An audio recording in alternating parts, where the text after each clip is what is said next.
E siamo con Andrea Sacchetto, direttore dell'Agenzia della Provincia di Padova per l'Energia.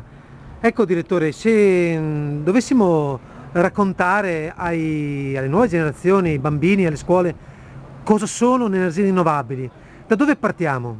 Beh, partiamo intanto da elencare quali sono le energie rinnovabili. Le energie rinnovabili sono tutte quelle energie che vengono da fenomeni che esistono in natura e che si possono replicare. Questi sono l'acqua, quindi l'energia idraulica, il sole che sorge ogni mattina e poi tutte quelle energie derivanti da prodotti che la terra naturalmente costruisce, quindi le biomasse e i bioliquidi.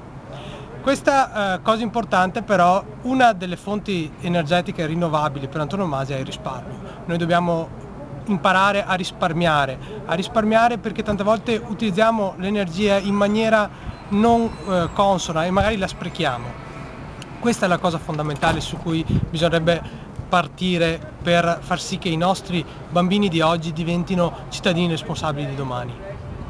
Ecco, e può magari raccontarci come si potrebbe educare ad esempio all'energia solare? Ecco, che tipo di impianti, come raccontiamo a un bambino cos'è l'energia rinnovabile solare? Beh, prima di tutto gli facciamo sentire sulla pelle che quando siamo all'esterno il sole, soprattutto d'estate o comunque in primavera, fa sentire il suo calore, fa sentire che c'è. Quindi una cosa che tante volte diamo per scontata è che non possiamo vedere l'energia solare, invece la vediamo tutti i giorni, la vediamo soprattutto spiegando ai bambini quando vanno in spiaggia e quindi la loro pelle cambia di colore.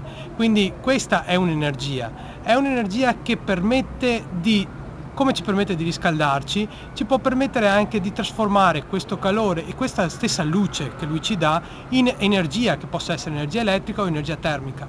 Questa è una cosa fondamentale perché l'energia dal sole, il sole c'è sempre, quindi non c'è bisogno di, come potrebbe essere l'acqua, di aspettare che scenda, che la pioggia riempia i bacini o comunque si ricarichino.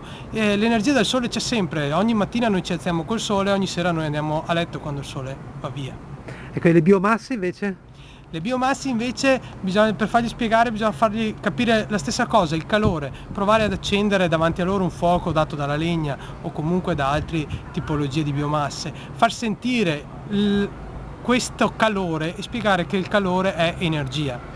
Quindi questi sono degli esperimenti tecnici che è importante far fare ai bambini per far capire che accendere un fuoco di legna non è solamente per riscaldarci, ma potrebbe servire anche per molte altre cose.